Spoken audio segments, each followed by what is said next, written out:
नमस्कार, एकमत डिजिटलच्या बजेट महासंवाद या विशेष कार्यक्रमामध्ये मी सुनील आपल्या सगळ्यांचं स्वागत करतो। खरं तर एकमत डिजिटल सध्या महाराष्ट्राच्या अर्थसंकल्पाचा हा बजेटचा जो आहे तो आढावा घेण्यासाठी विविध क्षेत्रामधल्या अनेक समस्या ज्या आहेत, महाराष्ट्र सरकारनं आत्तापर्यंत केलेल्या ज्या योजना आहेत त्याच्या तरतुदी आहेत आणि त्याला दिलेला जो निधी आहे तो खरोखरच तो निधी तळागाळापर्यंत आणि शेवटच्या घटकापर्यंत पोहोचलेला आहे का, या सगळ्यांची उत्तर घेण्यासाठी हा महासंवाद जो आहे तो घडवून आणलेला आहे। आणि आज खरं तर आपण आरोग्याच्या विषयावर बोलणार आहोत। जर आपण गेल्या वर्षीचा अर्थसंकल्प जर पाहिला तर 27,000 कोटी जे आहे ते या आरोग्याच्या साठी जे आहे ते खर्च करण्यात आले होते। पण मात्र जर खरी परिस्थिती पाहिली ग्रामीण भागामध्ये किंवा ग्राउंड पातळीला जर ही खरी परिस्थिती पाहिली तर अनेक सुविधांचा अभाव जो आहे तो या क्षेत्रामध्ये आपल्याला पाहायला मिळते। याच सगळ्या चर्चा करण्यासाठी आपल्यासोबत आज मान्यवर आपल्या या चर्चेमध्ये सहभागी आहेत। खरं तर डॉक्टर अभय कदम सर आहेत, अध्यक्ष आहेत IMA संघटनेचे, त्याचबरोबर डॉक्टर विनोद कोराळे सर आहेत,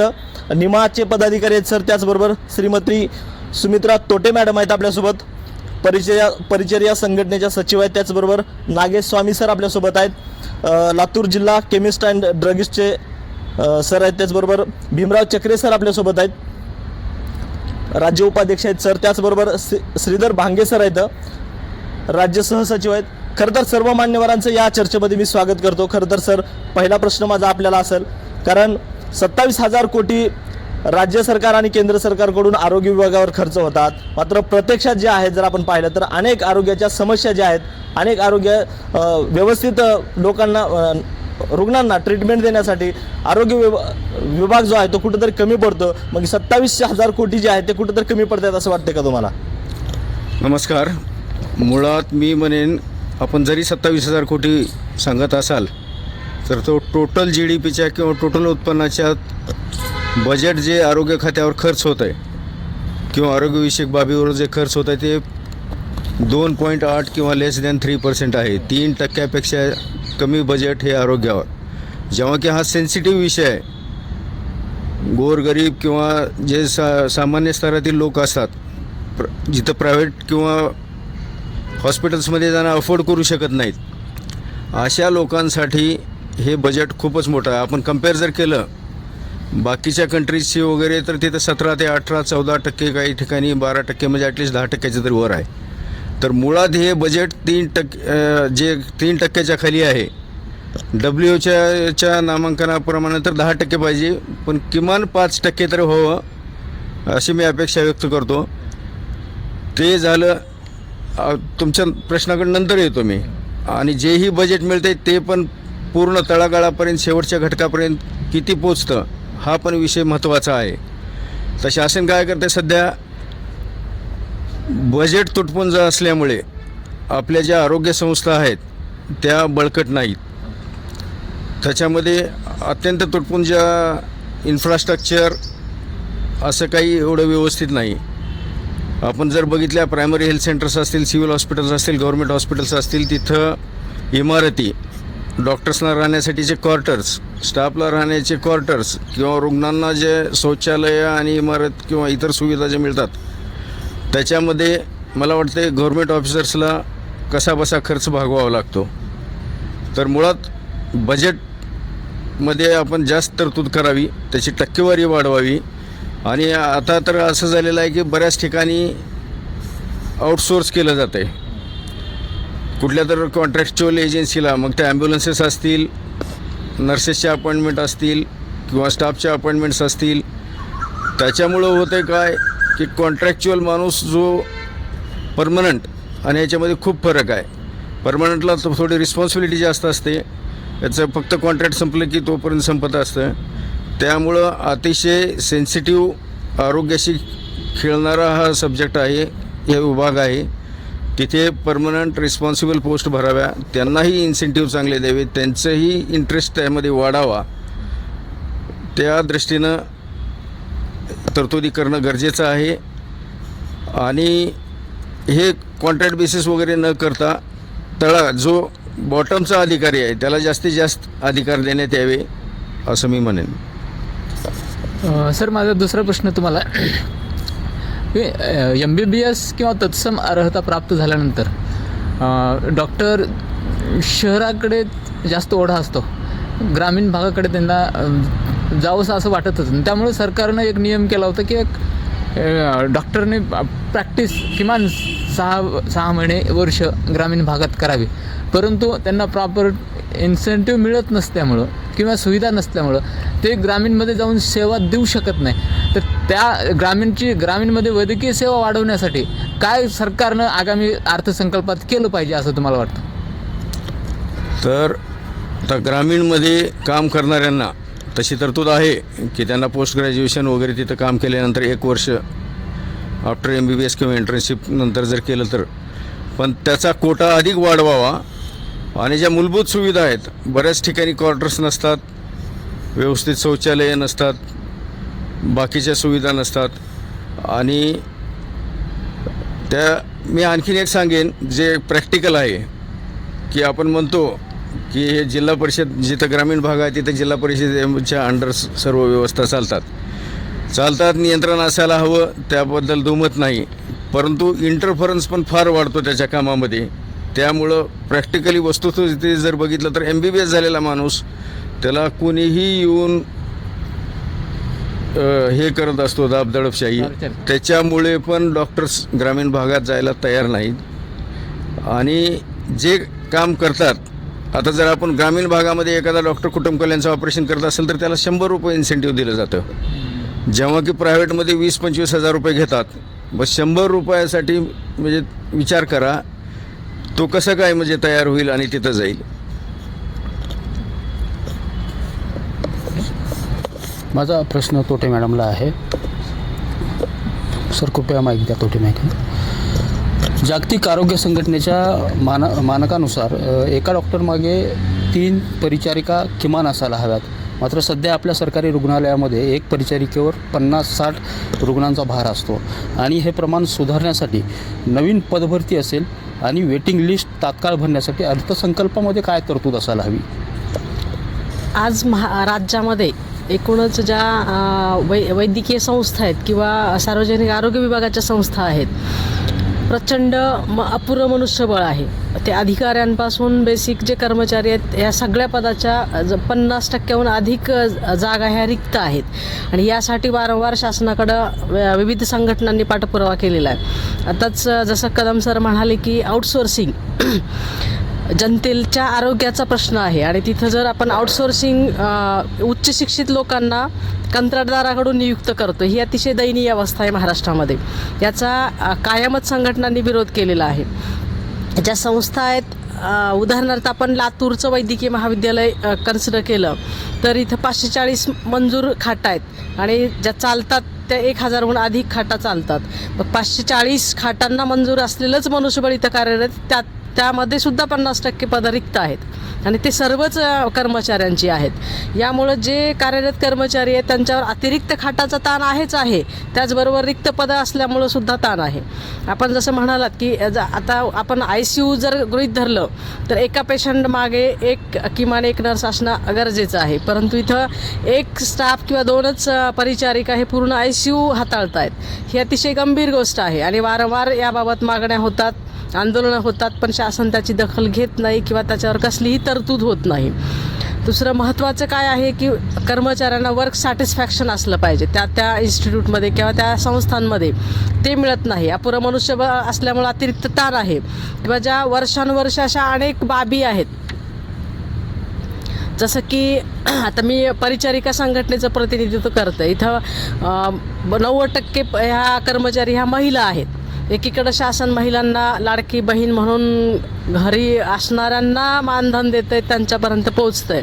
दुसरीकडं ज्या कार्यरत महिला आहेत त्यांच्या ज्या बेसिक गरजा आहेत, जसं की हात धुवायला बेसिन असलं पाहिजे, ते उपलब्ध नाही आहे. इन्फ्रास्ट्रक्चर जे आहे किंवा महिलांना वॉशरूम, आत्ताच एक शालेय विभागासाठी एक निर्णय झाला की प्रत्येक शाळेमध्ये किंवा कॉलेजमध्ये पिंक रूम असलं पाहिजे.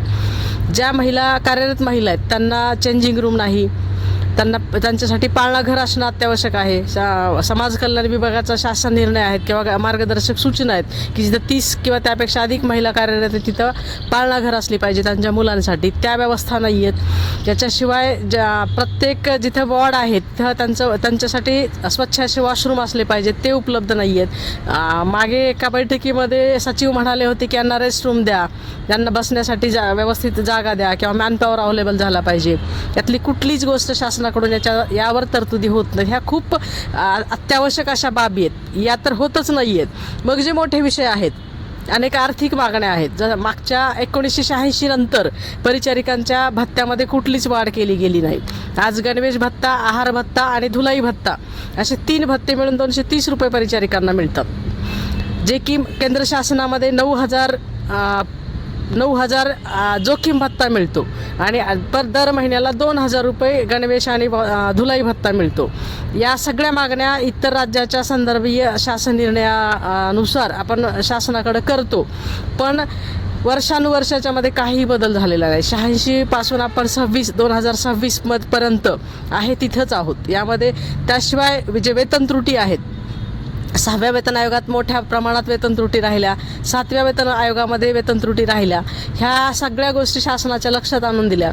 आज जे पदोन्नतीचं पद आहे त्याची वेतन श्रेणी कमी आहे आणि त्याच्यापेक्षा कमी म्हणजे जे कमी शिक्षण झालेली पदं आहेत त्यांच्या वेतन श्रेणी अधिक आहेत. ही अशी दयनीय अवस्था आपल्या महाराष्ट्र शासनामध्ये आहे. आणि आर्थिक आरोग्याचा कणा म्हणून नर्सेस ओळखल्या जातात. जर वर्क सॅटिस्फॅक्शन मिळत नाही, महिलांना काम करताना प्रचंड ताणतणाव आहे, त्यांनी काय सेवा द्याव्यात. आज जनतेमध्ये जर आपण रोष बघितला, आपले जे प्रसारमाध्यमं आहेत त्यावर कायम सरकारी दवाखान्यावर ताशेरे ओढले जातात किंवा सामान्य जनता म्हणते इथं कोणीच नीट बोलत नाही. जर ज्यांनी एकाला एक म्हणजे ICU सारख्या ठिकाणी किंवा वॉर्ड जे काही वॉर्ड्स आहेत तिथं जर पेशंटच्या रुग्णांच्या प्रमाणात परिचारिकाच उपलब्ध नाहीत, त्यांनी जिथं 20 परिचारिकेमागे किमान एक असावी, रुग्णांमागे एक परिचारिका असावी, तिथं 60-70 रुग्णांच्या मागे एक परिचारिका काम करते आहे. अर्थसंकल्पात काय तरतूद असावी? जर जे अतिरिक्त बेड जिथं आता खाटा जे चालवल्या जातात त्याची मंजुरी झाली पाहिजे. त्याचं मनुष्यबळ मंजूर करण्यासाठी अर्थसंकल्पामध्ये त्याच्या आर्थिक तरतुदी झाल्या पाहिजे. त्याच्यानंतर पदनिर्मिती झाल्या पाहिजे त्या पदासाठी. जे इन्फ्रास्ट्रक्चर आहेत, जिथं ज्या गरजेच्या गोष्टी आहेत ह्या सगळ्या पूर्ण करण्यासाठी याच्यामध्ये तरतुदी झाल्या पाहिजेत. किंवा ज्या इमारती आहेत त्या इमारतीमध्ये या सगळ्या बाबींची तरतूद करून त्याचं जे काही बजेट आहे ते मंजूर झालं पाहिजे. आता आपण म्हणालात की 27,000 कोटी किंवा हे कोटी हे सगळं आम्ही फक्त शब्दांनी ऐकतो, पण प्रत्यक्षात त्याचं इम्प्लिमेंटेशन जर वॉशरूम नाही आहे महिलेला, हे तर शासनाच्या तरतुदी आहेत की रस्त्यावर वॉशरूम असले पाहिजे. आता समृद्धी महामार्ग बघितले तर ह्या सगळ्या व्यवस्था केंद्र शासनाने केलेल्या आहेत किंवा त्या रस्ते विभागाने केलेल्या आहेत. मग जिथं 8 तास त्यांना सेवा द्यायची आहे तिथं ह्या बेसिक गोष्टी नसाव्यात, की फारच अतिशय निंदनीय गोष्टी आहेत. त्याचा एक विषय तुम्ही बोललात मॅडम, भत्त्याच्या विषयावर एक प्रश्न आहे. संसर्गजन्य रोगाच्या वार्डामध्ये काम करणाऱ्या परिचारकांना मिळणारा धोका आणि त्याचा भत्ता अत्यंत कमी आहे. तो वाढवून त्यांना आरोग्य विमा कवच मोफत देण्यासाठी बजेटमध्ये नेमकी कशी तरतूद असायला पाहिजे? सर, मुळात आपण जे म्हणालात संसर्गजन्य विभागामध्ये काम करणारा भत्ता हा महाराष्ट्रात दिलाच जात नाही.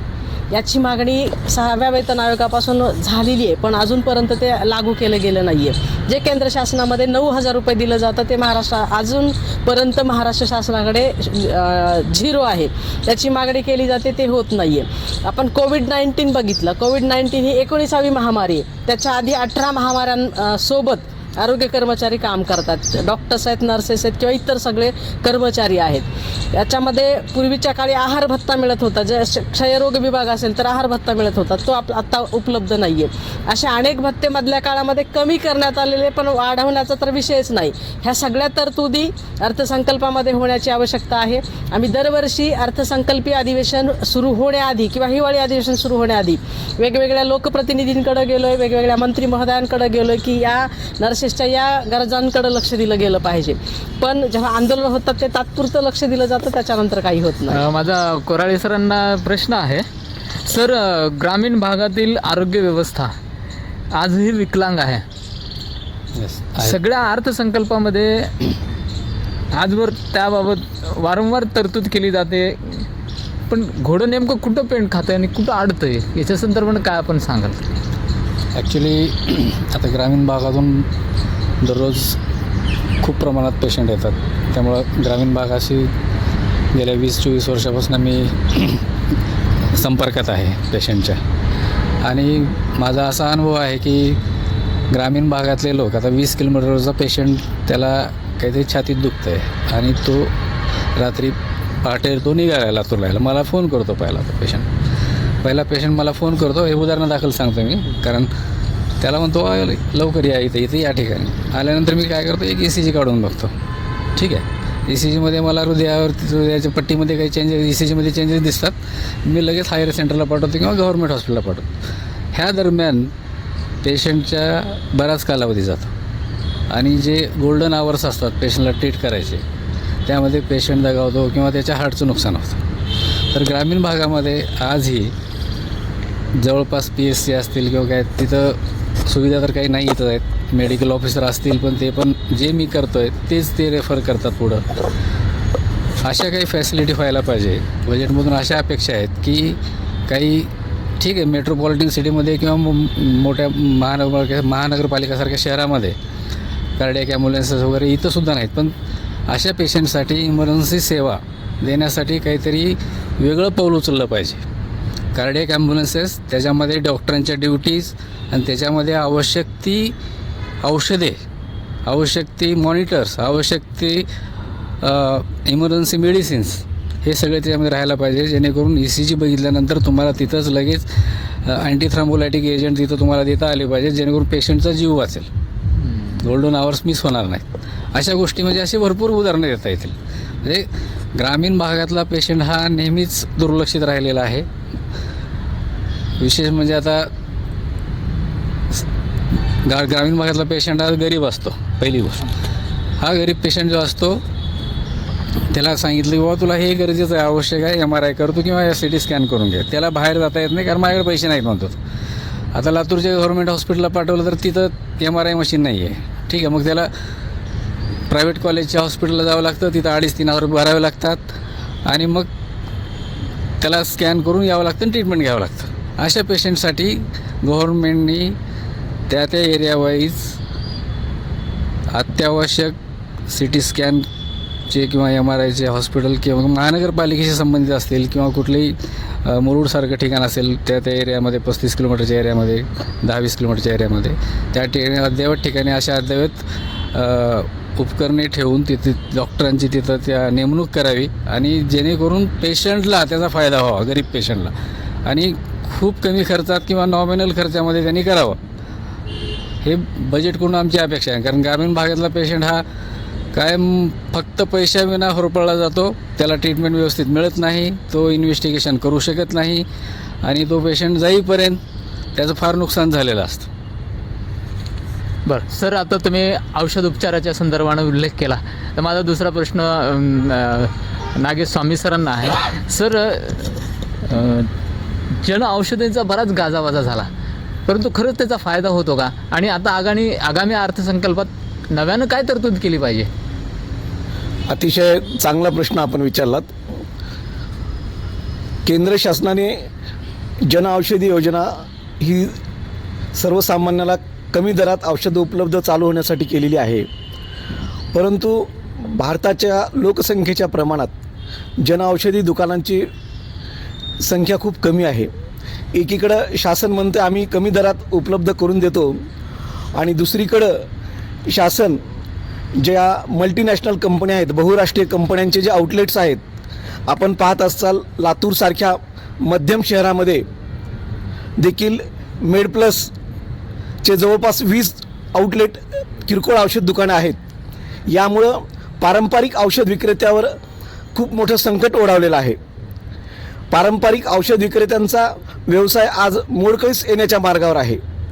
तर या आर्थिक तरतुदीमध्ये शासनाला आमची आग्रहाची विनंती आहे, शासनाकडं आमचा आग्रह राहील की ज्या मल्टीनॅशनल कंपन्यांच्या आउटलेट शहरामध्ये आहेत यांना तुम्ही बंदी घाला. त्याचबरोबर ऑनलाईन औषध विक्री जी आहे ती ऑनलाईन औषध विक्री पूर्णतः बंद व्हायला पाहिजे. देशातील अनेक राज्यातील उच्च न्यायालयाने आणि सुप्रीम कोर्टाने पण ऑनलाईन औषध विक्रीला बंदी दिलेली असतानाही आपण कुणीही अनुभव घेऊ शकता. अगदी गर्भपाताची औषधं किंवा झोपेच्या गोळ्या, नशेच्या गोळ्या या पण तुम्ही ऑनलाईन जर मागणी केली तर तुम्हाला सहजरित्या भेटतात, जे समाजाच्या दृष्टीनं अत्यंत विघातक आहे. तर या बजेटमध्ये आपण शासनाला आग्रहाची विनंती करतो की बहुराष्ट्रीय कंपन्यांचे जे किरकोळ औषधाचे आउटलेट्स आहेत ते पूर्णतः बंद करावेत. ऑनलाईन औषध विक्रेत्यामुळं खूप सारं समाजाचं नुकसान तर होतच आहे. त्याचबरोबर अगदी सामान्य जिथं जिथं ग्रामीण रुग्णालय आहे तिथं फार्मासिस्ट जो औषधाची जाण असलेली व्यक्ती असते, अशा ठिकाणी अतिशय तुटपुंज फार्मासिस्ट शासनाची नियुक्ती करतं. एकीकडं मागील 15 वर्षामध्ये अगदी लातूरसारख्या जिल्ह्यामध्ये जवळजवळ 2 डझन 25 फार्मसी कॉलेज आहेत. त्याचा परिणाम असा होतो की या 25 कॉलेजमधून दरवर्षी जवळजवळ 2,500 विद्यार्थी बाहेर पडतात. यामुळं आहे त्या व्यवसायात अधिकचे फार्मासिस्ट बाहेर पडल्यामुळं व्यवसायाची एकीकडं स्पर्धा वाढते आणि एकीकडं बहुराष्ट्रीय कंपन्यांचे आउटलेट असल्यामुळं कोणत्याही व्यावसायिकाचा व्यवसाय नीट होत नाही आणि हे बाहेर पडणाऱ्या फार्मासिस्ट बेकारीची खूप त्यांची व्यथा वाढत चालल्या आहेत. तर माझी शासनाला आग्रह विनंती आहे की फार्मसी कॉलेजचे जे तुम्ही अनागोंदीपणे अतिशय भरमसाठ असे परवाने देत आहात, त्यामुळं समाजाचं किंबहुना आमच्या फार्मासिस्ट कम्युनिटीचं अतिशय नुकसान होत आहे. त्या स्पर्धेला तोंड देता देता आम्ही नाकीनऊ आलेले आहोत. दुसरी गोष्ट आहे, समाजाच्या दृष्टीनं अतिशय महत्त्वाचा मुद्दा हा आहे की जेनरिक औषधाची जी किंमत आहे ते सर्वसामान्याला परवडेल या उद्देशानं शासनानं जनऔषधी तयार केलं.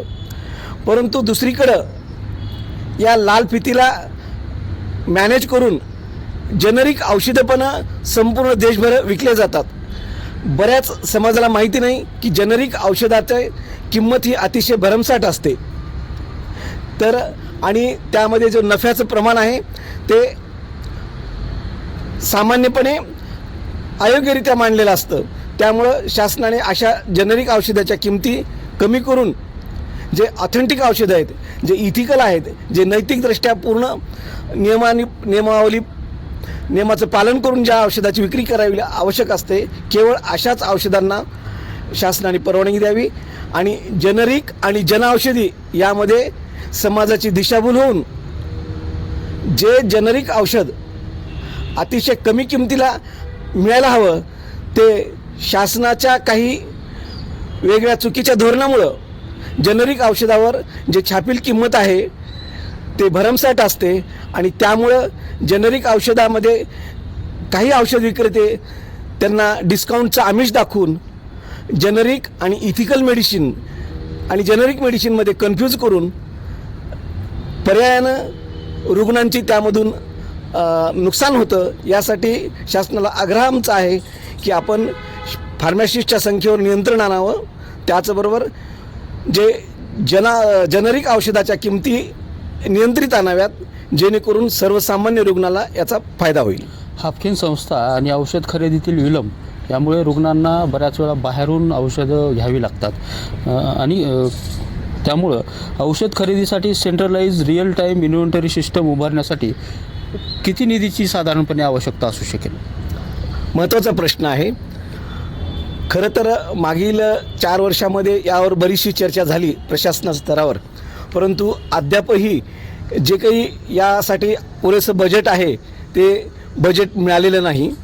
जे बजेट शासनात तरतूद आहे ते अतिशय आवश्यकतेच्या 5 ते 10% प्रमाणातच आहे. त्यामध्ये सध्याच्या बजेटच्या 5 पटीने वाढ केली तरच सर्वसामान्य जे प्राथमिक आरोग्य केंद्र आहेत आणि तालुका स्तरावर छोट्या मोठ्या खेड्याच्या ठिकाणी जे औषध वितरण आहेत शासनाचे, त्या अशा स्तरापर्यंत औषध शासनाच्या मोफत औषधं पुरवली जातील असं मला वाटतं. माझा प्रश्न आहे कोराळे सरांना. सर शहरामध्ये मल्टी स्पेशालिटी हॉस्पिटलचं जाळं आहे, मात्र ग्रामीण भागामध्ये जर आजही पाहायला गेलं तर साध्या डिलेवरीसाठी 50-50 किलोमीटरचा प्रवास या ठिकाणी करावा लागतो.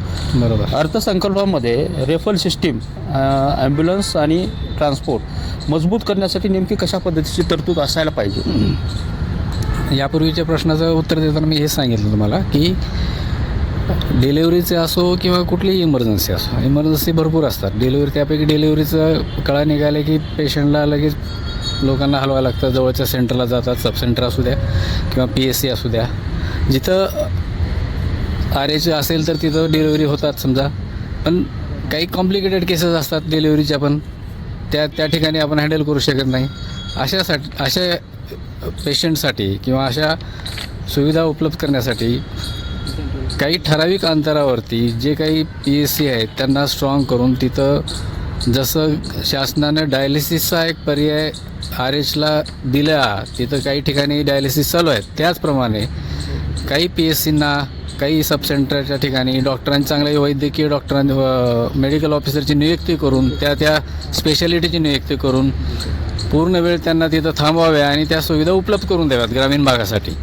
कारण हे जसं मेट्रो सिटीमध्ये किंवा जिल्ह्याच्या ठिकाणी जसं पूर्ण जाळं पसरलेलं आहे मल्टी स्पेशालिटी हॉस्पिटलचं, तसंच त्या प्रकारे गव्हर्नमेंटने ह्या बजेटमधून प्रत्येक तालुक्यामध्ये एक ठराविक ठिकाणी ठराविक अंतरावरती काही किलोमीटरच्या परिसरापुरतं त्यांनी ते सगळं योग्य त्या फॅकल्टी उपलब्ध करून देऊन त्या ठिकाणी सर्व सोयी उपलब्ध करून द्याव्यात. आणि ॲम्ब्युलन्सेस जसं कार्डियक ॲम्ब्युलन्सचे सांगितलं त्याचप्रमाणे त्या ॲम्ब्युलन्सेस 24 आवर्स नेटवर्कमध्ये ठेवून जिल्हा रुग्णालयाशी संबंधित त्यांना कनेक्ट करून द्याव्यात. स्वामी सरांना प्रश्न आहे. सध्या रेफरचं प्रमाण जास्त वाढलं आहे सर, रेफर करणे. तुम्ही महत्त्वाच्या मुद्द्याला हात घातलेला आहे. खरं तर ते शहरामध्ये हे खूपच तुम्ही म्हटल्याप्रमाणे वस्तुस्थिती आहे. रेफर म्हणजे तुम्हाला हेच म्हणायचं की एखाद्या रुग्णाकडं एखाद्या मल्टी हॉस्पिटलमध्ये किंवा एखाद्या हॉस्पिटलमध्ये पेशंट रेफर केला जातो. पेशंट रेफर करणं हे तसं आरोग्य विभागाच्या दृष्टीनं योग्य आहे, कारण प्रत्येक व्यक्ती ही प्रत्येक अवयवाची तज्ज्ञ असू शकत नाही. योग्य त्या सुपर स्पेशालिस्ट डॉक्टरकडं किंवा योग्य त्या तज्ज्ञाकडं पाठवणं हे कायद्याला धरूनच आहे किंवा नैतिकतेला धरून आहे. की उदाहरणार्थ एखाद्या प्लेन MBBS असलेल्या डॉक्टरकडं हृदयाचा पेशंट गेला, हृदयविकाराचा पेशंट गेला, तर तो हृदयविकाराच्या डॉक्टरनीकडेच पाठवला पाहिजे, तो हृदयविकार तज्ज्ञ जे आहे त्यांच्याकडेच पाठवला पाहिजे. परंतु आज जे समाजामध्ये काही डॉक्टर, मी असं म्हणत नाही की सगळेच डॉक्टर, परंतु काही डॉक्टरांचं आणि रेफरचा जे सुमधुर संबंध आहेत आणि या सुमधुर संबंधाचा रुग्णांच्या आर्थिक ह्याच्यावर बोजा पडतो, हे कुठंतरी थांबायला हवं आणि नैतिकतेवर या आरोग्य ह्याच्यामध्ये प्रॅक्टिस व्हायला हवं, एवढीच अपेक्षा करतो. चक्रे सरांसाठी एक प्रश्न आहे. सर, कंत्राटी पद्धतीने काम करणाऱ्या परिचारिका आणि परमनंट काम करणाऱ्या परिचारिका काम समान असतं आणि वेळ पण समान असतो, मात्र त्यांचं पगार कमी आणि यांचा पगार जास्त. समान वेतन करण्यासाठी काय बजेटमध्ये तरतूद असायला हवी का? नक्कीच. आपण अगदी रास्त प्रश्न विचारलेला आहे. हाच प्रश्न घेऊन आम्ही कित्येक वेळा शासनासमोर पण गेलेलो आहे. जर एज्युकेशन लेवल सेम असेल, कामाचं स्वरूप सेम असेल, रिस्क तेवढीच असेल, तर मग हा कंत्राटीकरण कशासाठी? आणि मी तुम्हाला सांगू इच्छितो की आमच्या प्रोफेशनमध्ये 90% ह्या महिला कर्मचारी असल्यामुळं जेव्हा कंत्राटीकरण होतं तेव्हा त्यांचं वेगवेगळ्या प्रकारे शोषण होण्याची शक्यता असते. आर्थिक असेल, सामाजिक असेल, शारीरिक शोषण झालेल्या घटना पण बऱ्याच घडलेल्या आहेत. म्हणून परिचारिका संघटना म्हणून आम्ही कंत्राटीकरणाला अतिशय विरोधच करत आहेत आणि ह्या ज्या व्हॅकन्सीज आहेत त्या तात्काळ भरण्यात याव्यात आणि त्या रेग्युलर पद्धतीनं भरण्यात याव्यात, ही आमची मागणी आहे. त्याचबरोबर हे रेग्युलरसाठी जे रिक्त पदं आहेत त्यांच्यासाठी बजेटरी प्रोव्हिजन तर असतं, परंतु जे जास्तीचे बेड आहेत त्या बेडसाठी अतिरिक्त मनुष्यबळ मंजूर करून त्यांना बजेटरी प्रोव्हिजन केलेलं पाहिजे. दुसरी एक नर्सिंग एज्युकेशनची एक विंग आहे आमच्यामध्येच. त्याची पण अतिशय दयनीय अवस्था आहे. त्यात बरेच कॉलेजेस उघडली जातात, परंतु तिथं शिकवण्यासाठी शिक्षक उपलब्ध नाही आहेत. मग काय केलं जातं, शासनाकडून जे क्लिनिकल्समध्ये उच्च शिक्षित परिचारिका आहेत त्यांनाच तात्पुरता चार्ज त्या नर्सिंग कॉलेजचा दिलेला असतो आणि त्यांना शिकवण्यास भाग पाडलं जातं. ठीक आहे, ते इलिजिबल आहेत तर मग त्यांना प्रमोट केलं पाहिजे. आणि आपल्या लातूरच्या महाराष्ट्रातल्या सगळ्याच महाविद्यालयाची हीच कंडिशन आहे. एक उदाहरण लातूरचंच सांगतो. 2001 साली लातूरचं महाविद्यालय, नर्सिंग महाविद्यालय ओपन झालेलं आहे. आज तागायत 2026 चालू आहे, आज तागायत एकही पद नर्सिंग कॉलेजला मंजूर झालेलं नाही. मग आमची हीच कमी जास्ती प्रमाणात हीच स्थिती पूर्ण महाराष्ट्रभर आहे. काही ठिकाणी कॉलेजेस आहेत तर पदं नाहीत, काही ठिकाणी पदं आहेत तर कॉलेजेस बिल्डिंग नाहीत किंवा कॉलेजेस सुरू नाहीत. आणि दुसरी गोष्ट, ज्या ठिकाणी कॉलेजेस आहेत त्या ठिकाणी त्यांना एकही पैसा खर्च करण्याचा अधिकार नाहीत. म्हणजे काय, DDO पॉवर नाही आहेत. जर खडू संपले तर खडूसाठी पण तिथल्या शिक्षकांना प्रशासकीय कार्यालयाकडे धाव घ्यावी लागते. इतकी दयनीय अवस्था परिचारिका आणि परिचारिका व्यवसाय आणि शिक्षणाची आहे. तर ह्या बजेटमध्ये आम्हाला असं अपेक्षित आहे की जे काही कॉलेजेस सुरू आहेत महाराष्ट्रामध्ये त्या सर्व कॉलेजेसमध्ये प्राध्यापकांची आणि इतर शैक्षणिक पदे किंवा अशैक्षणिक पदे निर्माण झाली पाहिजेत आणि ती भरली गेली पाहिजे. नुसती निर्माण होऊन फायदा नाही आहे. काही आता 5 कॉलेजेस BSCची चालू आहेत आपल्याकडं, तर त्यात पदनिर्मिती झालेली आहे, परंतु जी उच्च पदं आहेत ती भरलेलीच नाही. जसं प्रोफेसर असतील, असिस्टंट प्रोफेसर असतील, प्राचार्य असतील किंवा उपप्राचार्य असतील, हे पद महाराष्ट्रात कुठल्याही कॉलेजमध्ये परमनंट व्यक्तींनी भरलेली नाही आहेत. मग आमची हीच अपेक्षा आहे बजेटकडून की हे सर्व पदे भरण्यासाठी ह्या बजेटमध्ये प्रोव्हिजन असायला हवा. रात्रीच्या वेळी ज्या परिचारिका रात्रीपाळीच्या कामावरती असतात त्या परिचारिकांसाठी रुग्णालय परिसरातच एक निवासस्थान असायला पाहिजे का, किंवा त्यासाठी तरतूद असायला पाहिजे का? अगदी खरं आहे तुमचं. शासनाच्या दृष्टीनं ते केलेली पण होती आणि बऱ्यापैकी निवासस्थानं आहेत, परंतु जे आमची संघटनेतर्फे आमची अशी मागणी होती की ठराविक क्वांटिटी हे परिचारिकांसाठी राखीव ठेवण्यात यावी. जसं 100 घरं असतील तर त्यातले 60 घरं फक्त परिचारिकांसाठी राखीव ठेवण्यात यावीत, परंतु तसं होत नाही आहे. जे प्रशासकीय कार्यालयात कार्यरत क्लर्क असतात किंवा इतर त्यांचे ओळखीचे असतात त्यांना जास्ती प्रमाणात घरं अलॉट केली जातात, क्वार्टर्स अलॉट केली जातात आणि परिचारिकांना तुटपुंज्या प्रमाणात ती अलॉट केली जातात. त्यामुळे त्यांना बाहेरच राहावं लागतं. खरं तर कुठल्याही इमर्जन्सीला हॉस्पिटलला तोंड द्यायचं असेल तर परिचारिकांची घरं त्या परिसरामध्ये असायलाच हवीत. हा नियम आहे.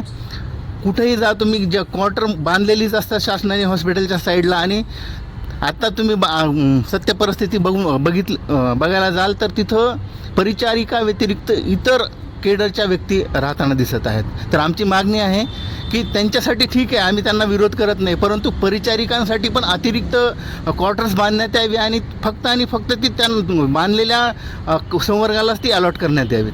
भांगे सरांसाठी एक प्रश्न आहे. सर, परिचारकांना नर्स प्रॅक्टिशनरसारखे प्रगत कोर्स करण्यासाठी केंद्र आपल्या सरकारकडून 100% स्कॉलरशिप किंवा शैक्षणिक रजा मिळण्यासाठी विशेष निधी असायला पाहिजे का? अगदी चांगला प्रश्न सर आपण विचारलेला आहे. आपण जर बघितलं की नर्सिंग व्यवसायामध्ये जर आपण पाहिलं तर वारंवार जो काही प्रोग्रेस होत आहे, सुरुवातीला जर आपण बघितलं तर ANM हा 2.5 वर्षाचा डिप्लोमा होता, त्याच्यानंतर GNM हा 3 वर्षाचा डिप्लोमा आला, त्याच्यानंतर 2006 पासून आपण जर बघितलं की शासनामध्ये 4 वर्षाचा BSc नर्सिंग हा ग्रॅज्युएशन प्रोग्राम आला. त्याच्यानंतर पुढे जाऊन म्हणजे बोटावर मोजण्या एवढे कॉलेज होते. 2006ला 2 कॉलेज स्थापन झाले, 2008ला 2 परत ससून आणि घाटीचं रुग्णालयामध्ये सुरू झाला कोर्स.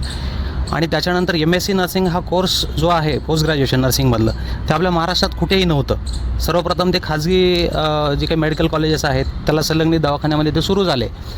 त्याच्यानंतर पण 2010-11ला ज्यावेळेला MSc नर्सिंग प्रोग्राम हा INE institute of nursing education जेजू हॉस्पिटलमध्ये सुरू झाला आणि त्याच्यानंतर ज्या आपल्या महाराष्ट्रामध्ये ज्या ग्रॅज्युएट झालेल्या नर्सेस होत्या त्यांना पोस्ट ग्रॅज्युएशन करण्याची संधी मिळाली. थोडक्यात काय तर नर्सिंग व्यवसायाचं अपग्रेडेशन होत चाललेलं आहे. मग आता पोस्ट ग्रॅज्युएशनच्या नंतर पुढे काय आहे, जसं आपण पाहिलं की सगळं जे काही डॉक्टर्स मंडळी आहेत ते प्रॅक्टिस करतात, तर नर्सिंग मंडळी प्रॅक्टिस करू शकतात का, तर डेफिनेटली करू शकतात. कारण आता जर आपण बघितलं की नर्स प्रॅक्टिशनर हा एक कोर्स आलेला आहे, मग त्याच्यामध्ये वेगवेगळ्या स्पेशालिटीसुद्धा आहेत. त्याच्यामध्ये अजून एक मी सांगेल की मिडवायफरी नर्स प्रॅक्टिशनर हा एक कोर्स आला आहे आणि तो आपल्याकडे सुरू पण झालेला आहे. सो केंद्र शासनाच्या जे काही योजना आहेत किंवा केंद्र शासनाचं जे काही बजेट आहे, विशेषतः राष्ट्रीय आरोग्य अभियान याच्या अंतर्गत हे सगळे जे काही कोर्सेस आहेत त्याला बऱ्या पद्धतीने बजेट आहे आणि नर्स मिडवायफरी प्रॅक्टिस हा नागपूर येथे हा कोर्स सुरूसुद्धा झालेला आहे. तर मला अजून म्हणजे या बजेटमध्ये असं विनंती करायचं आहे की फक्त एकाच ठिकाणी सुरू झालं आहे नर्स मिडवायफरी प्रॅक्टिशनर, पण जे काही जनरल जे काही मेडिकल सर्जिकल नर्सिंग आमच्याकडे एक स्पेशालिटी आहे त्याच्या अनुषंगाने मेडिसिन आणि सर्जरीची प्रॅक्टिस करण्यासाठी जो काही नर्स प्रॅक्टिशनर हा कोर्स आहे प्रायव्हेटला पुण्याला जे काही खाजगी वैद्यकीय महाविद्यालयात किंवा नर्सिंग महाविद्यालय आहेत त्या ठिकाणी सुरू झाला आहे. तर या जे काही बजेट उद्याच येणार आहे मला एवढंच म्हणायचं आहे की असे जे काही प्रॅक्टिशनर कोर्सेस आहेत हे प्रॅक्टिशनर कोर्सेस शासनाने शासकीय नर्सिंग कॉलेजेसमध्ये आणले पाहिजेत. पण आत्ता सरांनी सांगितलं की हे सगळं आणलं पाहिजे सर, परंतु त्याच्यासाठी जे लागणारं इन्फ्रास्ट्रक्चर आहे ते ऑलरेडी जे काही कोर्सेस आहेत, मी तुम्हाला एक उदाहरण सांगतो. सार्वजनिक आरोग्य विभागामध्ये मी नर्सिंग कॉलेजला काम करतो. हे सांगत असताना मी तुम्हाला एक सांगेल की साधारणतः 98 संस्था आहेत सर, जे काही सर्व डिप्लोमा जर पकडले, डिप्लोमा ग्रॅज्युएशन इन्स्टिट्यूट, आणि त्या ठिकाणी 3880 विद्यार्थी इंटेक कॅपॅसिटी आहे. पण जर टीचर जर बघितलं आपण तिथे फक्त 200 आहेत आणि इन्फ्रास्ट्रक्चर जर बघितलं, आता आपण नशिबवान आहोत की माननीय विलासराव देशमुख साहेबांनी जे काही आपलं मराठवाडा विकास मंडळ होतं त्या मंडळांतर्गत आपल्या बाबळगावला एक नर्सिंग कॉलेजची बिल्डिंग भव्य अशी इमारत जी की महाराष्ट्रात कुठेही नाही आहे, त्याच्यानंतर लोखंडी सावरगावला आहे, हिंगोलीला आहे, अशा ठिकाणी म्हणजे नर्सिंग कॉलेज सुरू होण्याच्या अगोदरच ती बिल्डिंग बांधून तयार ठेवली गेली. तसं महाराष्ट्रात चित्र नाही आहे सर. आज जर आपण बघितलं की विद्यार्थी ज्या वसतिगृहात राहतात ती बिल्डिंग कधी पडेल हे सांगता येत नाही, अशी परिस्थिती आहे. आणि तुम्ही म्हणजे हे करायला हरकत नाही, पण आम्हाला असं म्हणायचं की सगळं इन्फ्रास्ट्रक्चर, मॅनपॉवर हे सगळे तरतूद करून ते सगळे कोर्सेस आणले पाहिजेत जेणेकरून अपग्रेडेशन नर्सिंग प्रोफेशनचं होईल. आणि याला लागून मी अजून एक मुद्दा मांडू इच्छितो सर, की पूर्वी काय होतं की जेव्हा डिप्लोमा कोर्सेस होते त्यावेळेला विद्यार्थी जेव्हा वसतिगृहात राहायचे त्यांना एक विद्यावेतन नावाचा एक प्रकार होता. विद्यावेतन त्यांना मिळायचं, मला वाटतं 180-200 रुपये असं 1960 कालापासून सर एक स्टायफंड 200 रुपये मिळायचे. ते आज घडीला जर किती मिळतं आहे तर सार्वजनिक म्हणजे वैद्यकीय शिक्षण विभागाला आता GNMचं अपग्रेडेशन BSc नर्सिंग प्रोग्राममध्ये झालं आहे. तर ते BSc नर्सिंगला आत्ता विद्यार्थ्यांच्या पाठपुराव्यामुळे त्यांनाही विद्यावेतन शेवटच्या 6 महिने इंटर्नशिपमध्ये मागणी मान्य केली. पण आता जो मेन जो काही हे आहे स्टुडंट्स आहेत जे की डिप्लोमाधारक आहेत, जे की दिवसभरामध्ये पूर्ण हॉस्पिटलमध्ये ते कार्यरत असतात, इव्हनिंगला कार्यरत असतात, नाईटला कार्यरत असतात, जे काही GNM आणि ANMचे स्टुडंट आहेत शासकीय सेवेमध्ये काम करणारे, तर त्यांनासुद्धा विद्यावेतन जे आहे आता फक्त तुटपुंजा 500 रुपये महिना मिळतो सर त्यांना. तर हे विद्यावेतन वाढून त्यांचंही 6000-8000 अशा पद्धतीने मिळावं आणि अशी तरतूद ह्या पुढच्या ज्या अर्थसंकल्पात करावी असं आम्हाला वाटतं. अतिरिक्त कामाच्या तासांमुळे परिचारिकांच्या मानसिक आणि शारीरिक याच्यावरती आरोग्यावरती परिणाम होतो आहे. त्यामुळं शिफ्ट ड्युटीचे नियोजन करण्यासाठी डिजिटल रोस्टर सिस्टीमसाठी निधी दिला पाहिजे का? नक्कीच दिला गेला पाहिजे सर. पण याच्यामध्ये काय आहे की प्रत्येकानं आता काय आहे की जर समजा जे काही ड्युटी रोस्टर बनवायचं आहे त्यासाठी शेवटी परत ते डिजिटल कुणाला काम करायचं तर ते नर्सेसलाच काम करायचं आहे. आपण मागे HMIS हा एक प्रोग्राम आला होता सर की सगळं जे काही हॉस्पिटल रेकॉर्ड आहे ते डिजिटलमध्ये, पण ते आल्यामुळं नर्सेसचं जे काही रेकॉर्ड लिहायचं काम आहे ते कुठंच थांबलं गेलं नाही सर. म्हणजे ते रेकॉर्ड पण लिहायचं आहे आणि त्याच्यात एंट्री पण करायचे आहेत. म्हणजे नर्सेसचं पेशंटचं जे काही काम आहे ते बाजूला राहतं आणि त्या कामावरती जास्त वेळ जातो. आणि निश्चित तुम्ही जे म्हणलात की आता जर आपण बघितलं की आता AIचा जमाना आहे सर, आर्टिफिशियल इंटेलिजन्सचा जमाना आहे, या जमान्यामध्ये आपण पण अपडेट राहिलं पाहिजे. जर तशा पद्धतीने डिजिटल म्हणजे ड्युटी रोस्टरचं डिजिटलायझेशन झालं तर निश्चितपणे ड्युट्या मॅनेज करण्यामध्ये मदत होईल. पण मग बाकी ह्या गोष्टी आहेत त्याचा पण थोडा विचार करावा लागेल. माझा एक मॅडमला एक प्रश्न आहे, सध्याचा खूप महत्त्वाचा प्रश्न आहे हा. आपण डॉक्टरांची कमतरता यावर नेहमी चर्चा करतो, पण नर्सिंग ब्रेन ड्रेन म्हणजे परिचारिकांचे परदेशी पलायन जे आहे ते मोठ्या प्रमाणात सध्या सुरू आहे आणि ते रोखण्यासाठी महाराष्ट्राच्या अर्थसंकल्पामध्ये कोणत्या आकर्षक सवलती आणल्या पाहिजे? खूप महत्त्वाचा विषय आहे. आता आपण कोविडमध्ये पाहिलं तर एकूणच भारत देशामध्ये जे वैद्यकीय महाविद्यालय आहे, प्रत्येक जिल्ह्याला नवनवीन महाविद्यालये मंजूर केले गेले आणि ते कार्यान्वितसुद्धा करण्यात आले. मग ते करत असताना परिचारिकांची त्यापेक्षा अधिक गरज आहे आणि ती महाविद्यालय झाली. आता म्हणजे माझ्या सहकाऱ्यांनी तेच सांगितलं की ज्या प्रमाणात पदनिर्मिती झाल्या पाहिजे महाराष्ट्र शासनामध्ये किंवा भारत देशामध्ये त्या होत नाहीत. आउटसोर्सिंगसारखं जिथं की शासन सेवेत काम करणाऱ्या दोन समान सारख्याच कर्मचाऱ्यांना खूप मोठी तफावत आहे. मग जर महाराष्ट्र शासन किंवा भारत देशामध्ये ज्यांना रुग्णसेवेचा कणा ज्यांना संबोधला जातो त्यांना 25,000 मानधन देऊन जर शासन ठेवत असेल, 25ही नाही, आउटसोर्सिंग जो कंत्राटदार कंत्राट घेतो तिथं ऑन पेपर जे ठरलेलं असतं त्यापेक्षा 35% 40% मानधन त्यांना मिळतं.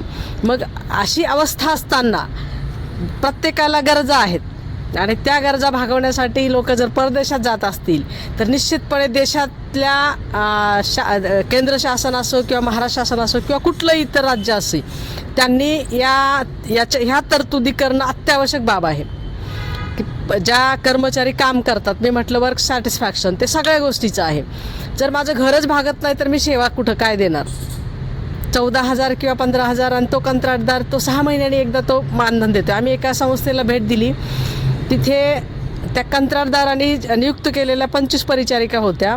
त्यांना जे मानधन होतं ते 6 महिने भेटलं नाही. इतर जे कर्मचारी होते त्यांनी पैसे जमा केले, जसं की गणपतीची वर्गणी जमा करतो, आणि त्यांना राशनची पाकिटं दिली.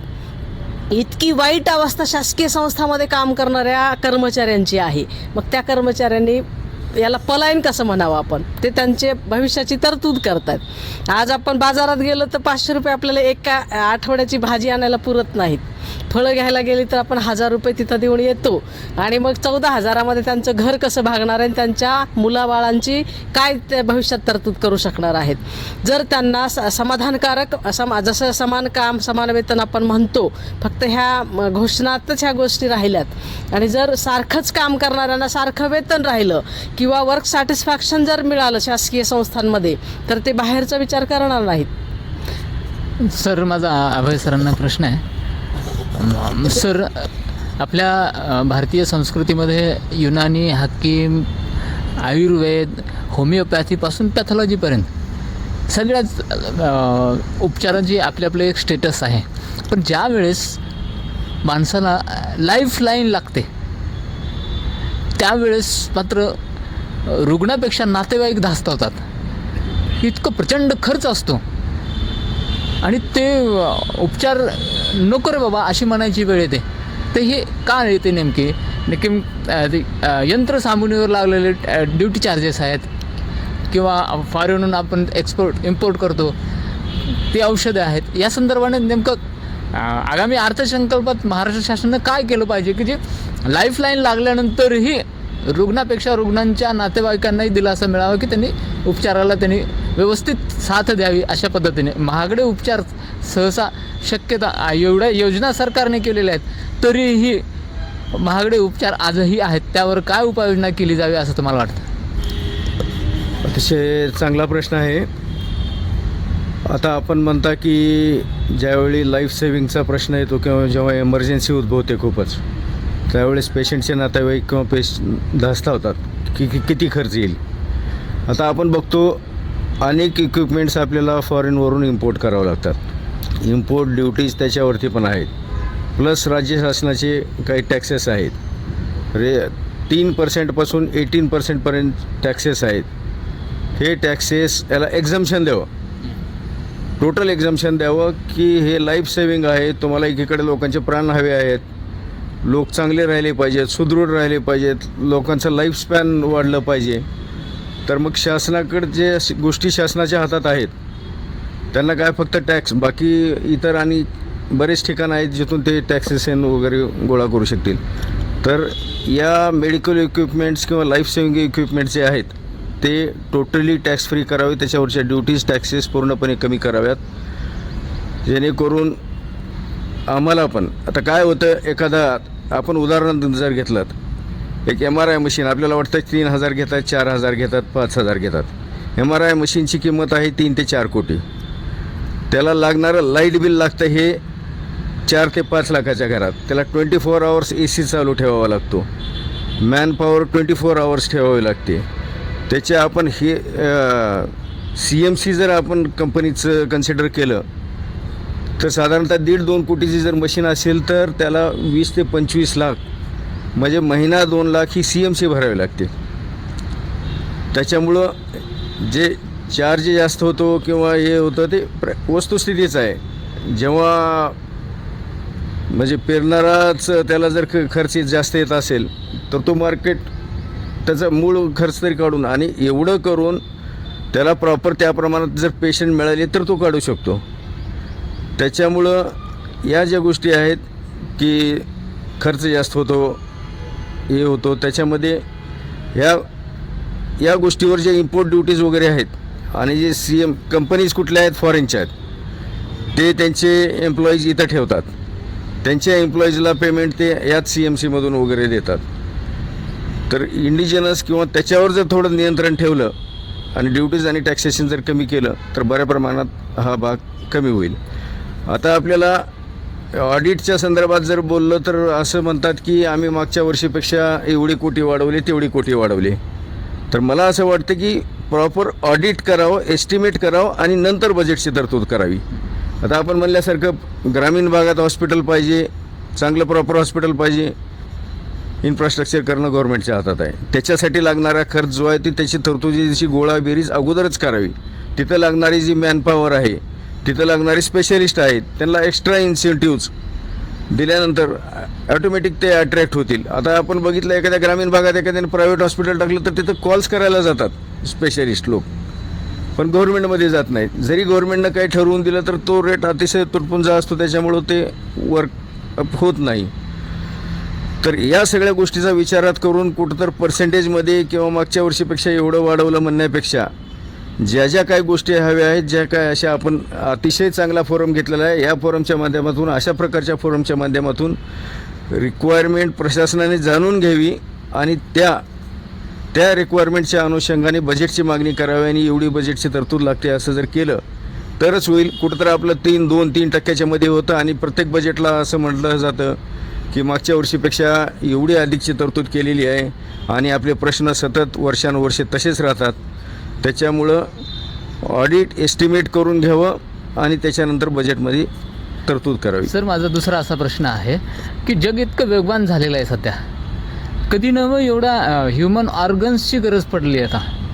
म्हणजे वाढणारे ॲक्सिडेंट, त्याला आर्थोपेडिकचं खूप मोठं जाळं सध्या वाढतं आहे आणि ह्युमन ऑर्गन्सची आता सध्या माणसांना गरज पडायला लागली आहे.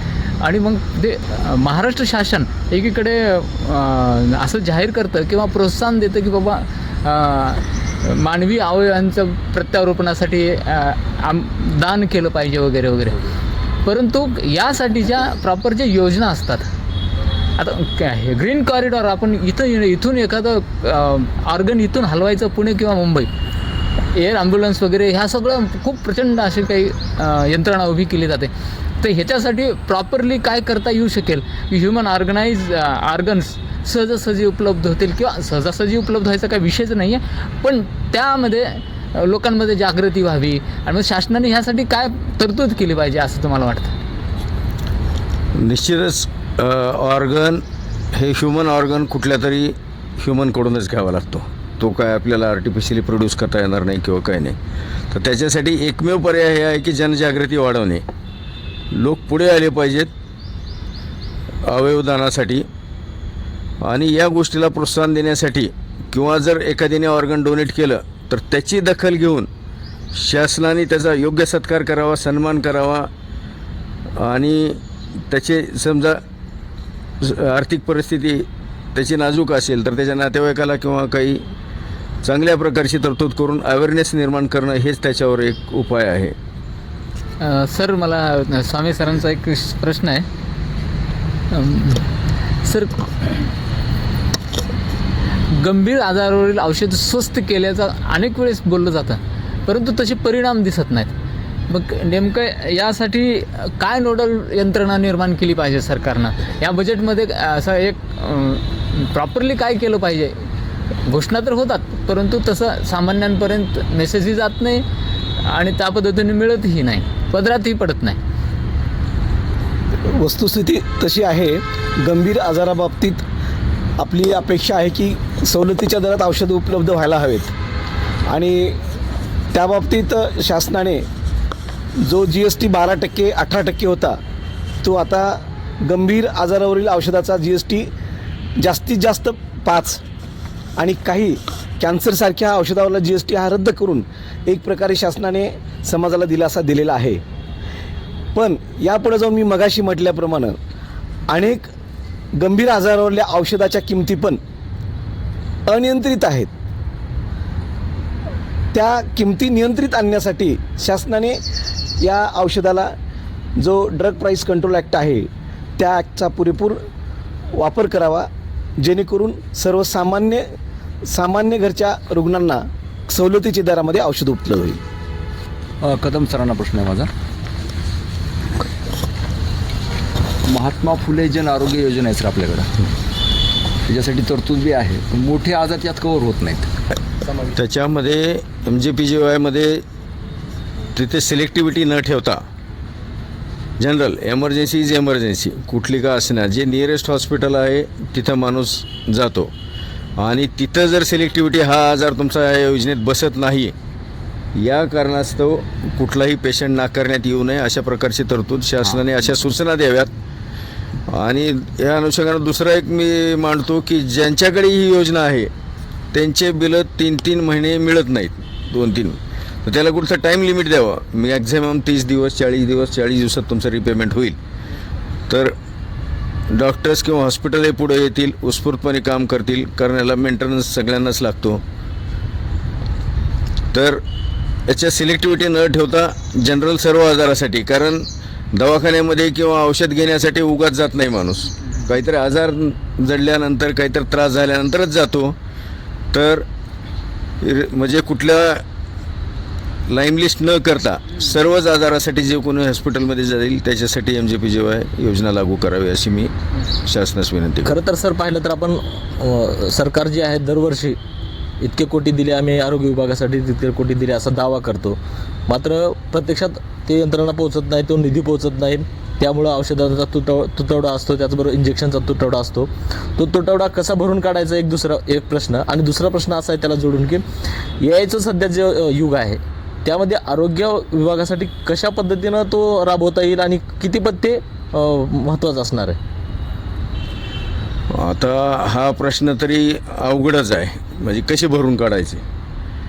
कारण जो सरकारी नोकर असतो त्याला तर जास्त सरकारविरुद्ध बोलता येत नाही. जेवढी काय औषधं शासन खालच्या स्तरावर कुठेही मला वाटतं अधिकार नाहीत. जे औषधं करायचे अधिकार आहेत ते सेंट्रलाइज आहेत. जोपर्यंत वरून औषध येत नाही तोपर्यंत ही खूप मोठी अडचण तळागाळात काम करणाऱ्या आरोग्य कर्मचाऱ्याला, डॉक्टरला आहे. तो उघडपणे म्हणूही शकत नाही की इथे अवेलेबल नाहीत. अवेलेबल नाहीत म्हणल्यानंतर त्याला शासनाचा नोकर म्हणून शासनाला फेस करावं लागते. आणि आहेत म्हटलं तर पब्लिकला फेस करावं लागतं. आहेत तर म्हणता मग कसं काय नाही. बाहेरून सांगितलं तर त्याला बाहेरूनही द्यायला अलाउड नाही. बाहेरून कुठली चिठ्ठी लिहून दिली तर म्हणतात की काहीतरी यांचं कनेक्शन आहे किंवा बाहेरून लिहून दिले. तर याच्यामध्ये खूप मोठं जकडून गेलेलं आहे. तर काही याच्यामध्ये असं आहे की लोकल लेवलला जिथे कुठं लोकल तळातलं गाळातलं युनिट असेल त्या युनिटला परचेस करण्यासाठी काहीतरी तरतूद त्या लेवलला ठेवावी, जेणेकरून तो एमर्जन्सी ड्रग तिथला रिस्पॉन्सिबल डॉक्टर असेल किंवा कर्मचारी असेल तो घेऊ शकेल आणि एमर्जन्सी हँडल करू शकेल. सर एक असं आहे की सामान्यपणे ओरड असते लोकांची की वैद्यकीय क्षेत्रामध्ये कट प्रॅक्टिसला खूप म्हणजे मोठ्या प्रमाणात चालते, असा एक आरोप आहे. त्या आरोपात तथ्य किती आहे तुम्ही सांगाल? आता मी सांगेन की अशा अनेक क्षेत्र आहेत, not only medical, contractor, engineers, leaders, other system. मी याचं समर्थन करत नाही किंवा कुठले व्यवसाय असतील, आता प्रत्येक गोष्टीमध्ये अपवाद असतो. या गोष्टीमध्ये मी समर्थन करत नाही किंवा हे होतही नाही. पण कुठलंही क्षेत्र असं नाही की ज्यामध्ये 1-2% अपवाद असतीलही. पण मॅक्झिमम याच्यामध्ये मेरिट बघूनच किंवा त्याची क्वालिटी बघूनच हे केलं जातं. असा कोणता डॉक्टर रेफर करत नाही की कोण काय कट देतो किंवा काय करतो आहे म्हणून. ज्याच्याकडं सुविधा आहेत, ज्याचे रिझल्ट चांगले आहेत, त्यांच्याच प्रॅक्टिसेस चालतात. असं जर झालं असतं तर मग त्या मेरिटला काही किंमतच राहिली नसती आणि जे काही खरेच जीवन नाही ते चालले नसते. अपवाद हा कुठल्याही गोष्टीत असतो, मी नाकारत नाही.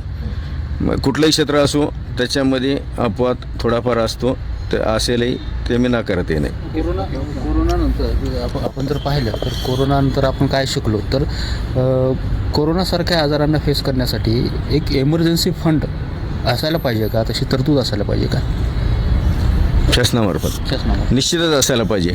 कारण जेव्हा काय होतं, मॅसिव्ह काहीतरी कॅज्युअलिटी उद्भवते, जसं की कोरोना आला, भूकंप आला किंवा कुठं फ्लड आले, तर त्याच्यामध्ये असं होऊ नये. मी आत्ताशीच सांगितलं की जो तळागाळातला ऑफिसर आहे त्याच्याकडे काहीतरी अशा पॉवर्स पाहिजेत की तो इमिजिएटली खर्च करू शकेल. काय होतं, त्याच्याकडे मेडिसिन नसेल तर त्याला वर बघावं लागतं, मग डिमांड करावं लागतं, ते डिमांड सँक्शन व्हावं लागतं. 10 ठिकाणी लालफितीतून फिरतं आणि तो येतं तोपर्यंत इकडं सर्व नुकसान झालेलं असतं.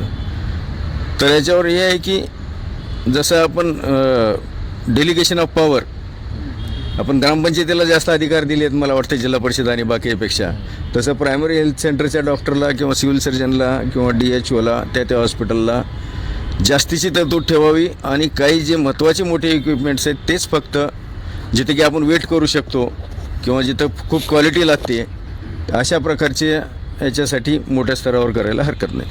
खरं तर सगळ्या मान्यवरांचं खूप खूप धन्यवाद. या चर्चेमध्ये आपण सगळ्यांनी वेळातला वेळ काढून आम्हाला दिलात आणि ही जी चर्चा आहे आरोग्य विभागाची त्या आपण घडवलीत.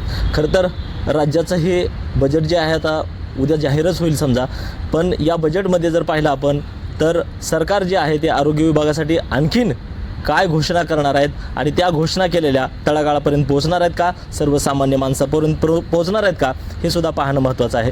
या चर्चेमध्ये इथंच थांबतोय. उद्या भेटूयात नवीन मान्यवरासोबत नवीन चर्चेत. तोपर्यंत धन्यवाद.